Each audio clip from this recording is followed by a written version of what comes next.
কোনো নাম না জানা স্টেশনে নামবো। সেই স্টেশনের আশেপাশে কোনো এক বাড়িতে থেকে সকালে ফিরে আসবো। বয়সকালে এই ধরনের অ্যাডভেঞ্চার করতে সবার ইচ্ছা থাকে, তাই আজ আমরাও বেরিয়ে পড়লাম এই অ্যাডভেঞ্চারে। আর যখন এই ঘটনাটি লিখতে বসছি তখন মনে পড়ে যায় সেই রাতটা কত ভয়ঙ্কর ছিল। টিকিট কেটে আমরা 3 বন্ধু উঠে পড়লাম একটি ট্রেন। ট্রেন প্রায় ঘন্টা 3 চলার পর চারিদিকের দৃশ্যপট হঠাৎ করে বদলে আসলো। ঘন কালো মেঘে চারিদিক অন্ধকার হয়ে গেছে। পরের স্টেশনে ট্রেন থামতেই সুকেন্দ্র কি মনে হতেই হঠাৎ মালপত্র নিয়ে দাঁড়িয়ে পড়ল।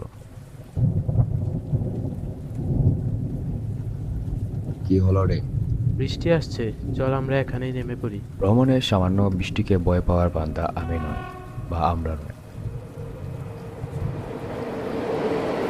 কুসুমপুর স্টেশনে নেমে চারদিকে কাউকে দেখতে পেলাম না। দূরে একটা টিনটিনে আলো জ্বলছিল। সেদিকে এগিয়ে গিয়ে দেখি একটা চায়ের ঘুমটি এক বুড়ো ভদ্রলোক বসেছিল। দাদা, এখানে রাতে থাকার মতো কোনো বাড়ি পাওয়া যাবে? লোকটা হয়তো আমাদের কথা শুনতে পায়নি। মিরাল ভাবলো লোকটা কানে খাটো, চেঁচিয়ে জিজ্ঞেস করে, ও দাদা, বলছি রাতে মাথা গোঁজার জন্য একটা বাড়ি পাওয়া যাবে কি? লোকটা কোনো কথা না বলে মাঠের দিকে তাকায়। ওর দৃষ্টি অনুসরণ করে দেখলাম মাঠের মাঝখানে একটা বিশাল বড় রাজপ্রাসাদ। বৃষ্টিটা আর কয়েক মিনিটের মধ্যেই নেমে যাবে, জন্যই মাঠের মধ্য দিয়ে দৌড় লাগালাম। মাঠের মাঝখানে আসতেই জমজমিয়ে বৃষ্টি নামলো। আকাশের দিকে তাকিয়ে মনে হলো আমাদের বাধা দেওয়ার জন্য কেউ তীর বর্ষণ করছে। যতই তাড়াতাড়ি পৌঁছানোর চেষ্টা করি, বৃষ্টি আমাদের স্নান করিয়ে দিল। পিছন ফিরিয়ে তাকিয়ে চায়ের দোকান স্টেশনটাও দেখতে পেলাম না। আমরা মাঠের মাঝখানে দাঁড়িয়ে চারদিক দেখতে লাগলাম। কেমন যেন অন্ধকার হয়ে যাচ্ছে। কটা বাজে? সুকেন্দ্র প্রশ্ন করতেই হাত ঘড়িতে দেখি 3:30 বাজে, কিন্তু চারিদিকে দেখে মনে হয়েছিল সন্ধ্যা হয়ে এসেছে। আমরা ধীরে ধীরে এগুলাম রাজবাড়ির দিকে। প্রকাণ্ড ফটকের একাংশ ভেঙে যাওয়ায় আমাদের ঢুকতে খুব একটা অসুবিধা হলো না।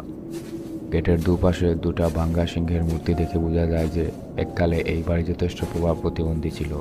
চারিদিকে আগাছায় ভরা, উঠোনে একটা বড় বোয়ারা, আর তার উপর একটা পরি ভাঙ্গা অবস্থায় দাঁড়িয়ে রয়েছে। এই বাড়িতে কেউ থাকে বলে তো মনে হয় না। কে বলেছে এই বাড়িতে লোক থাকে না? কুসুমপুর রাজবাড়ি কত লোকের আপ্যায়ন করেছে, আর আপনারা তো মোটে 3 জন। হঠাৎ করে একজন লোক বেরিয়ে এসে কথাগুলো আমাদের উদ্দেশ্যে বলে। 3জনই চমকে উঠলাম। হঠাৎ করে অন্ধকারে গা মিশিয়ে লোকটা যে কোথা থেকে উদয় হলো তা আমরা কেউই বুঝতে পারলাম না। ওরা খেয়াল না করলেও আমি করেছি, বাড়ির কোনো দরজা খোলা হয়নি।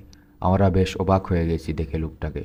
লোকটা বাঁকা হাসি দিয়ে বলল, আপনাদের মতো কত লোক আসে, কেউ পথ ভুলে, আবার কেউ কেউ তো শখের জন্য আসে। আমাদের রাজবাড়ির দরজা সবার জন্য সব সময় খোলা। খেয়াল করে দেখলাম লোকটার হাতে একটা বড় লণ্ঠন। আকাশে বিদ্যুৎ চমকাচ্ছে। একটা ধ্বংসস্তূপের মধ্যে যেন বাড়িটা নিজের অস্তিত্ব রক্ষার চেষ্টা করছে। আসুন, উপরের তলার দুটো ঘর পরিষ্কার আছে, দেখুন কোনটা পছন্দ হয়। হাত পা ধুয়ে বসুন, খাবার পাঠিয়ে দিচ্ছি। আমরা 3জন একে অপরের দিকে তাকালাম। লোকটা সিঁড়ি বেয়ে উঠতে শুরু করলো। আমি মৃণালকে টেনে বললাম, এই লোকটা কিভাবে জানলো যে আমরা আশ্রয় নিতে এসেছি? আর একটা বিষয় খেয়াল করেছিস? কোন বিষয়? দরজা খুললো না, অথচ লোকটা উদয় হলো কোথা থেকে? সুকেন্দ্র আর লোকটা অনেকটা এগিয়ে গিয়েছিল। আমি আর মৃণাল পিছনে দাঁড়িয়ে কথা বলছি। সুকেন্দ্র এখান থেকে চিৎকার করে বলল, ওখানে দাঁড়িয়ে কি করছিস? উপরে আয়। তুই যা, আমরা আসছি। তুই ঠিকই বলছিস, এটা তো আমরা কেউ খেয়ালই করিনি। লোকটা দোতলার বারান্দা থেকে নিরুদ্বিগ্নভাবে বলল, কি হলো, উপরে আসুন। পরিমরি করে ছুটলাম সিঁড়ি বেয়ে।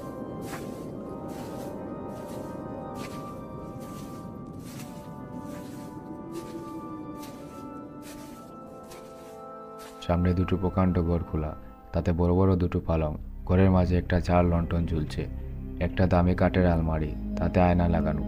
একটু অপেক্ষাকৃত করে আমরা ঢুকলাম। আমাদের 3জনের বড় অস্বস্তি হচ্ছিল। এ যেন মেঘ না চাইতেই জল। সব কিছু যেন আমাদের জন্যই তৈরি রাখা আছে, অথচ আমরা নিজেরাই জানতাম না যে আজ আমরা এখানে আসবো।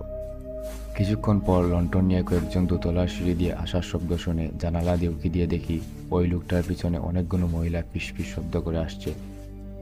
এই বাড়িতে এতগুলো লোক আছে বিশ্বাস হয় না। ওরা ঘরে ঢুকতেই আমরা দেখলাম ওদের সবার হাতে খাবারের থালা। সেগুলো রেখে মেয়েরা নিঃশব্দে বেরিয়ে গেল। লোকটা আমাদের দিকে তাকিয়ে বলল, খাবারগুলো খেয়ে নিন। ভীষণ অস্বস্তি চেপে না রেখে বললাম, দাঁড়াও, তোমরা জানতে আমরা আসবো? রোজই কেউ না কেউ আসে, 3 জন না আসলেও একজন তো আসে। তাই জমিদার বাবুর আদেশে আমরা অতিথিদের জন্য খাবার দাবারের ব্যবস্থা সব সময় করে রাখি। মিরাল জিজ্ঞেস করলো, এই বাড়িতে জমিদার বাবু আছে? তিনি কোথায় তাহলে? লোকটা উত্তর না দিয়ে বেরিয়ে যাচ্ছিল। ঠিক সেই সময় সুকেন্ত পেছন থেকে বলে, এত যে খাবার দাবারের ব্যবস্থা করেছেন, আমাদের কাছে কিন্তু বেশি টাকা পয়সা নেই। ওসবের প্রয়োজন নেই। কথাটা বলে লোকটা বেরিয়ে দরজা ভিজিয়ে দিয়ে চলে গেল। সারাদিনের ক্লান্তিতে খিদে যে পায়নি এমন নয়, খাবারের গন্ধে খিদেটা যেন বেড়ে গেল। প্লেটগুলো খুলে চক্ষু ঝাড়ক কাজ। অর্ধেক খাবারের তো নামই জানি না। সুকেন্ত তাড়াতাড়ি খেতে যাবে, আমি বাধা দিলাম। বাড়িটা একেবারে নিস্তব্ধ। বাড়িতে যেতগুলো লোক আছে তার সারা শব্দ নেই। লন্ঠনের আলোটা ধীরে ধীরে কম হয়ে আসছিল। জানালার ধারেই দাঁড়িয়েছিলাম। প্রচণ্ড জোরে বিদ্যুৎ চমকে উঠল। আরেক দৃশ্য দেখে আমি একেবারে কেঁপে উঠলাম। উপরে অনেকগুলো ঘর, আর প্রতিটা জানালায় কেউ না কেউ দাঁড়িয়ে আছে। লন্ঠনের আলো ফেলতেই আমার হাত পা একেবারে ঠান্ডা হয়ে গেল। দেখলাম একেবারে অবিকল আমার চেহারা একজন মানুষ ওই দিকে দাঁড়িয়ে। মনে হচ্ছে কেউ যে একটা আয়না বসিয়ে দিয়েছে। পেকে থাকা বিস্কুট আর জল খেয়ে ওরা খাটের উপর শুয়েছিল। আমায় জানালায় লন্ঠনের আলো ফেলতে দেখে জিজ্ঞেস করলো, কি দেখছিস? আরে, উল্টো দিকে জানালায় দাঁড়িয়ে থাকা ওই লোকটাকে একেবারে আমার মতো দেখতে। না রে ভাই, দেখ ভালো করে, এটা তো পুরো আমার মতোই দেখতে। সাথে সাথে বাড়ির ভেতর থেকে একটা অট্ট হাসির শব্দ শুনলাম। আমরা কোনো অশরীরের ফাঁদে পা দিয়েছি এটা বুঝতে আমাদের আর অসুবিধা হলো না। বিদ্যুতের চমকের জন্য মাঝে মাঝে চারিদিকে দৃশ্য পরিস্পষ্ট হচ্ছে। আমরা 3 জনই দরজার দিকে এগিয়ে গেলাম, কিন্তু কোথায় দরজা? চারিদিকে সিমেন্টের শক্ত দেওয়াল, প্রতিটি ঘরে একটা করে ছোট জানালা, কিন্তু ঘরে কোনো দরজা নেই। মিরাল খাদ খাদ গলায় এই, বলল, আমরা তো ঢুকেছিলাম দরজা দিয়ে, সেই দরজাটা গেল কই? আবার সেই অট্ট হাসি। মাথা কিছুতেই আর ঠান্ডা থাকছে না। সুকেন্দ্র আমায় বলল, ভাই, আমরা মনে হয় আর বাঁচবো না। একদম প্যানিক করবি না। যখন এই বাড়িতে ঢুকেছি এখানে নিশ্চয়ই বেরোবার কোনো রাস্তা আছে। কেউ এখানে আমাদের বন্দি রাখতে চায়। হ্যাঁ। জানালার ধারে আবার ফিরে গেলাম। উল্টো দিকের জানালায় একইভাবে লোকটা আমার মতো দাঁড়িয়ে আছে। নিচে উঠোনের দিকে তাকিয়ে দেখি সেই লোকটা সেখানে দাঁড়িয়ে, তার পাশে 4 জন মহিলা। তারা সবাই আকাশে ভাসছে। দৃশ্যটা দেখতে অনেক ভয়ঙ্কর ছিল। সুকেন্দ্র আর মৃণাল দেওয়ালের মাঝে অন্ধকারে দরজা খোঁজার চেষ্টা করছিল। ভয়ে এবং ক্লান্তিতে শরীরের শক্তি ধীরে ধীরে কমে আসছিল। হঠাৎ করে একটা ঠক ঠক শব্দ ঘরের মধ্যে শুনতে পেয়ে আমরা 3 জনে কাঠ হয়ে দাঁড়িয়ে রইলাম। খাটের নিচ থেকে একটা শব্দ আসছে। লাইট ফেলে দিকে একটা কাঠের পাটাতন আছে খাটের নিচে। সেটাকে সরাতেই একটা সিঁড়ি দেখতে পেলাম। কে যে শব্দটা করেছিল তার দেখা পাওয়া গেল না। ধীর পায়ে সিঁড়ি দিয়ে নামতে শুরু করলাম। আমাদের রাস্তাটা ক্রমাগত শুরু হয়ে যাচ্ছিল।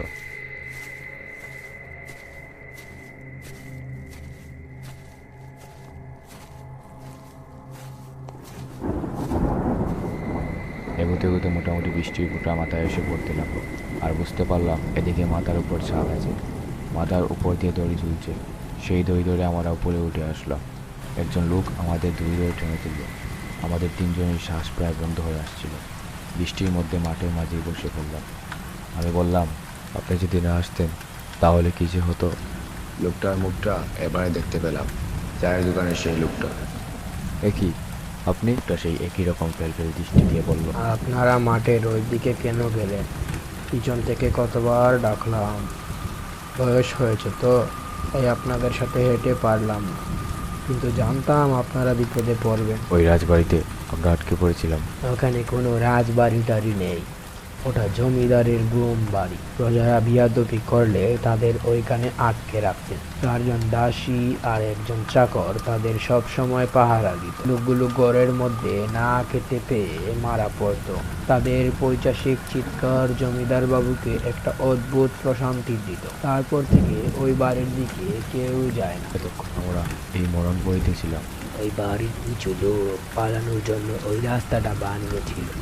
জমিদার বাবু জানতে পেরে কুয়ো কেটে তার মুখে পাথর দিয়ে চিরকালের মতো বন্ধ করে দিয়েছিল। আর বেচারা লোকগুলো ওইখানে আটকে পড়ে মারা যায়। আজও মাঝে মাঝে কে যেন টক টক করে শব্দ করে, হয়তো তারাই বের হতে চায়। আমরা তিনজনই ভয়ে আড়ষ্ট হয়ে গেলাম। এই শব্দ তাহলে? বৃদ্ধ কাশির সামনে বলল। শব্দ আজও হয়। পাথর সরিয়ে দেখি কালো অন্ধকার থেকে কেউ বেরিয়ে আসে না।